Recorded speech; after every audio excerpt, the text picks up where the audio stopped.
Perhaps you've read about subconscious reprogramming.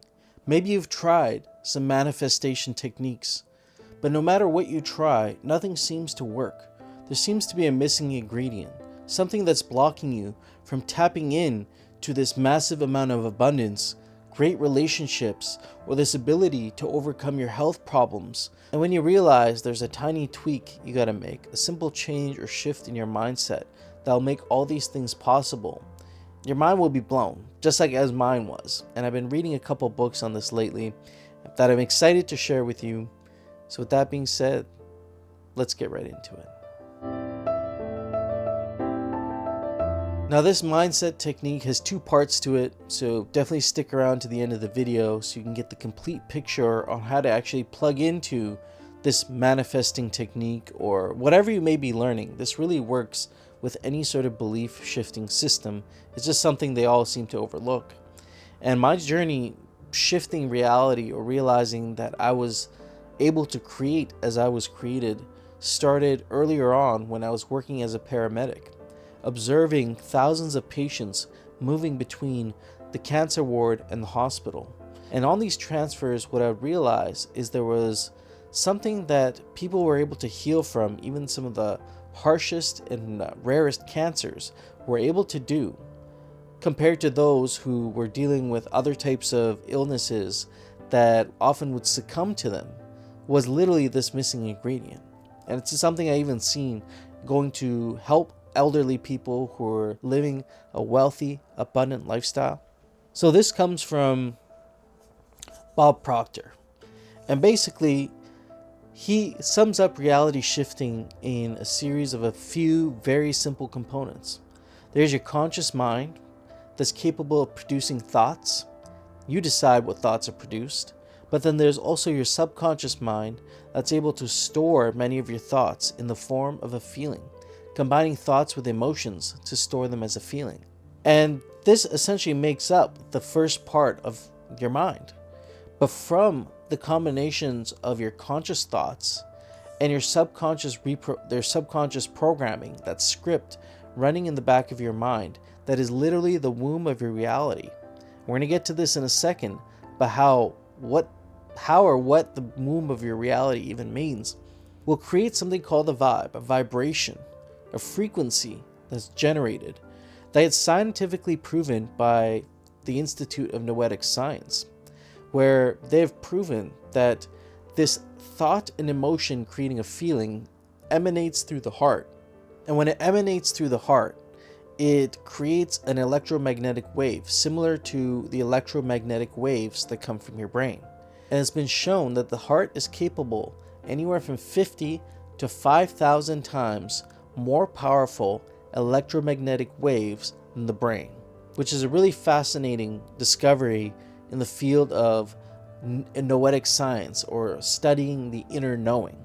And so what does this tell us? How we create our thoughts and emotions, and how these get stored in the subconscious mind, literally shapes our reality. At the very core of this, whatever you believe is true about your reality will actually manifest itself in your reality. And this comes right down to your subconscious level programming. But how do we begin to change these scripts? And what do these people who are able to overcome these illnesses teach us about manifesting and changing our reality? Well, it comes down to a few things. And first of all, you have to understand when you have this vibe, this vibration will influence specific actions you take in your life, which will also be a sort of feedback loop to the subconscious mind to look for more of those similar types of opportunities. Think of it like this. You just sold your old car and now you bought a brand new Ford F-150. I don't know if that's your favorite vehicle or not. I don't care. But a Ford F-150 is a great pickup truck. You can do a lot of things with a pickup truck, right? Let's say you've got a brand new Ford F-150 and now you're driving it along and you see Ford F-150s everywhere. Did the market for F-150s suddenly blow up with way more people buying them right after you did? Probably not. But your brain is now able to spot other similar opportunities to recognize other things that are very present in your reality. And it works this way for just about everything.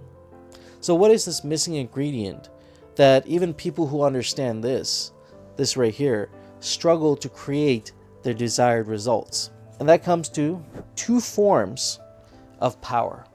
You see, the people I used to see overcome their illnesses quickly and easily, even though the odds were heavily stacked against them, was this idea of empowerment. They're very much in tune with their own power. And now many of us, when we're diagnosed with a disease, or we lose our money, or we lose a relationship, we immediately think, this happened to me. Things happened to me.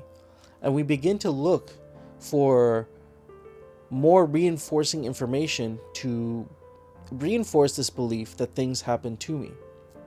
The people who are able to overcome their illnesses and create massive abundance and overcome the odds and create things like the iPhone, like Steve Jobs did, they all had this mindset of I create reality.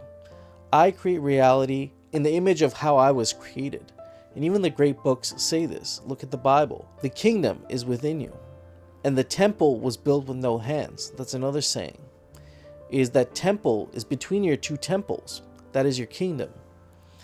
And from there, you can function to be a creator of your own reality as if you were created.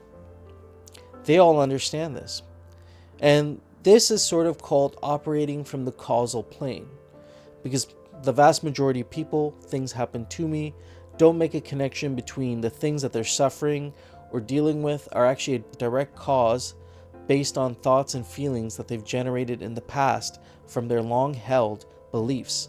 Many beliefs that they may not even realize they're hanging on to.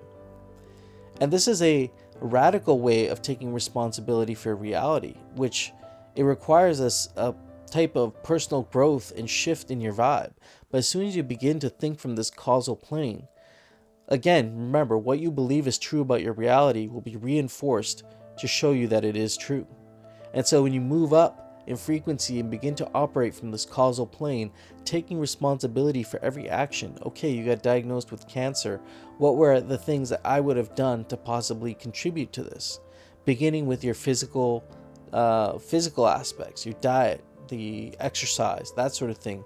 But then moving into the higher forms of existence, your spiritual and emotional self, and thinking about how those could have contributed to your disease as well. Thinking of your human body as an energetic system as much as a physical system. This is the work of Caroline Myss, who did a lot of research into the human energetic system and how it influences the manifestation of diseases, wealth, and so on. And so she talks about these two aspects of power, that these people who were empowered to overcome their disease were thinking that they could create as if they were created. They're functioning from a causal plane, a higher type of thinking. And they had this power within them. There's these two kinds of power. The first one is active power. So speaking from a place of intention, right?